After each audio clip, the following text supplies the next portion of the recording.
I am Ferdinand Marcos, and I am the President of the Republic of the Philippines. I stand today on behalf of 110 million Filipinos. Hello people and hello universe, it's me again. Shout out sa inyo mga kababayan. Ayan. Hello sa mga Marcos loyalists and supporters. But anyway, meron tayong upload videos. Dahil meron akong nakita sa mga komento na ang sinasabi nila mga kababayan is mas magaling daw si Pangulong Duterte. Yan po yung mga naratiba ng mga DDS. Now, sa ngayon, kung makikita nyo, ang bansang Pilipinas, unti-unti na naman bumabalik sa dati under the Marcos administration. At naitala po yan sa buong mundo. Nakilala na po tayo. Ang Pilipinas sa buong Asia, number 1 fastest growth economy. Yan po ang katotohanan. Now, all in all, kung ibabase natin sa performance, performance, diskarte, sa pagsasalita, siguro masasabi ko kay Pangulong Marcos ako. Hindi kay Marcos loyalist ako, siya ang pinili ko.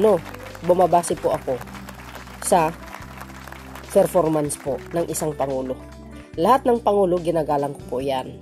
Pero may tanging bukod.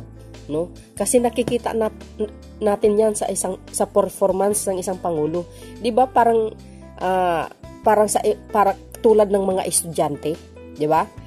Pag estudyante ka, mayroong tanging bukod doon. Yun po yung pinakamatalino, di ba? So ibig sabihin, sa lahat ng Pangulo, si Pangulong Marcos lang ang pinakamatalino. Di ba? Mayroong cum laude, summa laude sa loob ng isang classroom yan. Sa lahat ng estudyante, may tanging bukod doon. So, parang ganun din si Pangulong Marcos Jr. Sa lahat ng presidente, siya po ang pinaka magna. Diba? Cum laude. Ika nga matalino. Sa pamamaraan, sa pagtugon ng mga solusyon sa bawat sektor ng ating bansang Pilipinas. Lalo na po sa agri. Sabi po, alam po naman natin, hindi lahat ng tao perpekto, pero at least nagagawa nila yung kanilang tungkulin bilang Pangulo ng Pilipinas. Pero kung ikumpara mo si Digong kay PBBM, malayong-malayo mga kababayan. Si dating Pangulong Digong, magaling lang yan yung magmura, di ba? Magtapang-tapangan. Parang parang isang batingaw, umaalingasaw. Sakit sa tainga. And parang katulad din ng isang lata na walang laman. Parang ganun ang dating. Well, hindi naman po din natin pwedeng sabihin na wala sa nagawa. Mayroon naman, natural yan. Yung build niya. Kaso lang, nasira siya guys doon sa kanyang Dragon War kasi marami poong namatay. At maraming issue lalo na ngayon. Ngayon lumalabas na yung mga issue na talagang hindi natin nalalaman. Like for example, yung secret deal na yan. So, dahil dito mga kababayan, may nagko-comment kasi na pinaka the best na Pangulo daw si Digong. Ako, sa totoo lang, as of now, malayong-malayo. Kasi si Pangulong Marcos Jr., ito, lahat po ng sektor, nakikita niya, mga vendors, kahit maliliit lang, mga vendors, kailangan, sabi niya, kailangan bibigyan ng puhunan, dagdag puhunan, di ba? Pati yung mga barangay dapat malinis, mayroon siyang pabuya, sinong pinakamalinis, makakatanggap ng 1 million, ganun Pati pagdating ng December, may paligsahan ng mga parol, kahit maliit na at talagang nakikita niya at ginagawa niya ng paraan para maging masaya ang mga tao. Pero sa kabila ng lahat yun, sa mga anti-Marcos at mga DDS, walang kwenta. Kasi, sabi nga ng iba, nauungusan ni Pangulong Marcos Jr. sa galing si dating Pangulong Digong. Bakit? Sa panahon ni Digong, umaasinso ang bansa? Umaasinso ba ang agrarian reform? Ibig sabihin yung mga magsasaka, na tutulungan ba sila ng husto? Nasusolusyonan ba ang kanilang problema? Malayo guys, malayong malayo. So dahil dyan, nagkaroon po ng survey ang Okta. Okta Research, ito April 11 to 2024. Now, makikita natin dito mga kababayan, no? Matatawa ka talaga. Sa mga nagko-comment sa akin, pues, magsusurvey kayo kung gusto nyo. Para makita nyo yung final score kung sino ba talaga ang pinakamagaling na Pangulo. Ay, nako. Ngayon nga no? May nagko-comment nga dyan sa akin, liberal O, ibig sabihin, dilawan yan. Pero, sabi niya sa komento niya, nakikita ko yung performance ni President Bongbong Marcos. Ang ganda. O, kaya humanga sila. Not all pink or dilawan ay sumuporta kay Pangulong Marcos Jr. Pero, ang the rest, nakikita nila talaga kung paano mamuno si Pangulong Marcos Jr. Ako, napakaswerte ko. Napakaswerte ko para sa akin lang. O siyempre sa tayong lahat na lang. Ay, may Pangulo tayong ganito mga kababayan. Ang galing niya talaga mamuno. Hindi lang yun nakakahawa yung kabaitan niya. Kasi hindi siya pala away. Ang sabi ng Okta Research, sabi po ng Impact Leadership ito guys O yan Sabi po di 31% of Filipinos support Marcos admin, 20 prefer to the 30 Okta. Nako, paktay tayo ni Day. Wala na. The Okta Research tugon ng masa 2024 first quarter survey on political preference showed that 31% of Filipinos support the Marcos administration while 20% support the Dutertes. O mga DDS. Okta ito hindi false siya. Wala kasi akong gaanong doon meanwhile, 4% support the opposition. See? 29% neither support the Marcos administration nor the opposition. And 15% do not know or refuse to answer the question. Yung mga iba yan, yung 15% na ito, hindi sila gaanong active sa social media because they are busy in their job. Siyempre, walang time. Kaya hindi na nila makita kung ano nangyayari. So, dahil dyan mga kababayan, kung makikita natin dito, ang laki ng, ang kalamangan.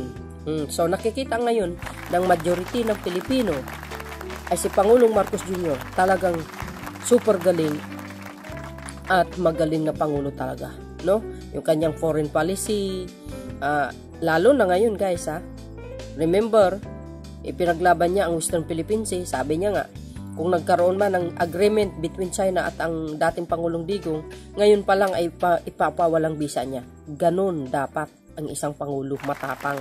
Tahimik nga, pero matinik kung gumalaw. Yan ang maywag balls, di ba? Hindi yung tapang-tapangan ka, wala naman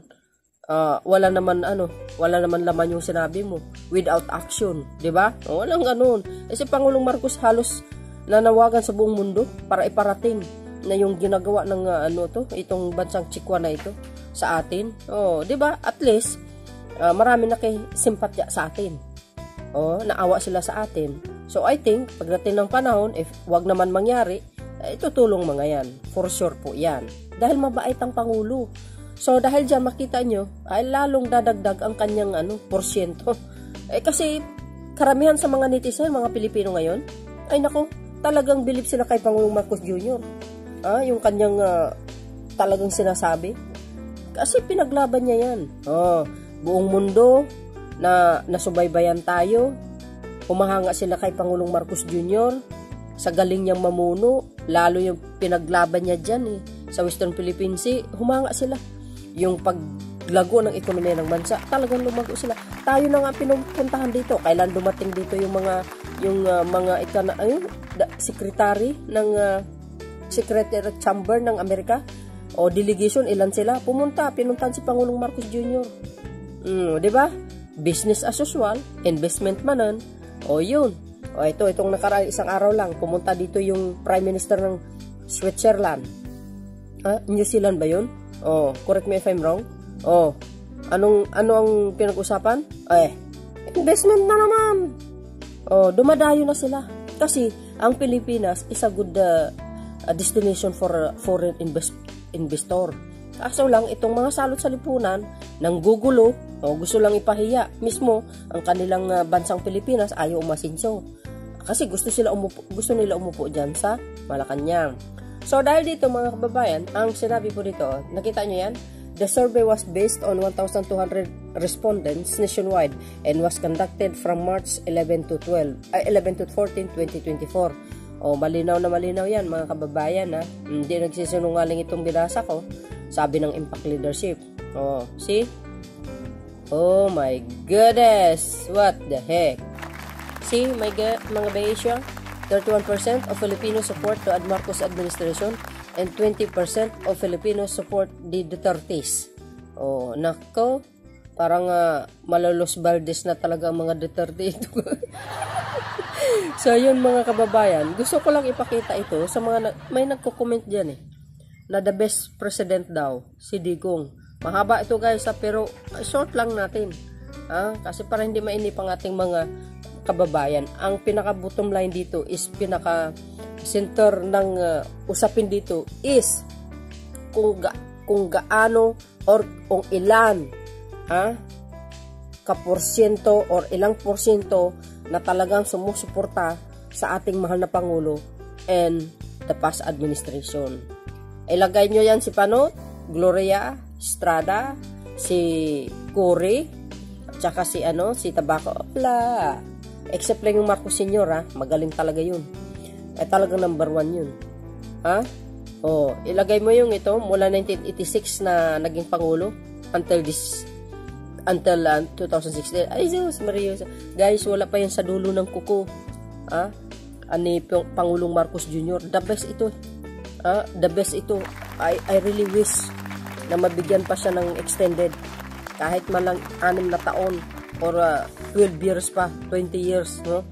Para tuloy-tuloy ang pag-asensyo ng bansang ito. Kasi magaling Magaling ito talaga si Pangulong Marcos Jr. Mahal niya kasi ang Pilipinas according to his wife talaga, to her wife talaga.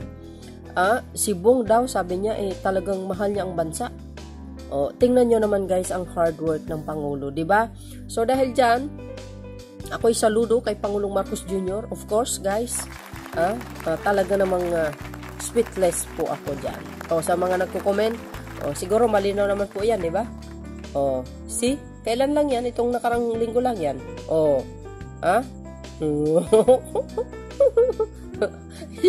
Lago din sinasabi, President Marcos is the best among the rest. Period, wala na. See you again guys on my next upload video. Bye. And babus. Bato-bato sa langit. Ang matamaan, huwag magalit, okay? Pag inggit, huwag ipikit nyo na lang. Kasi para hindi kayo nagiging nga. Bye! God bless Philippines!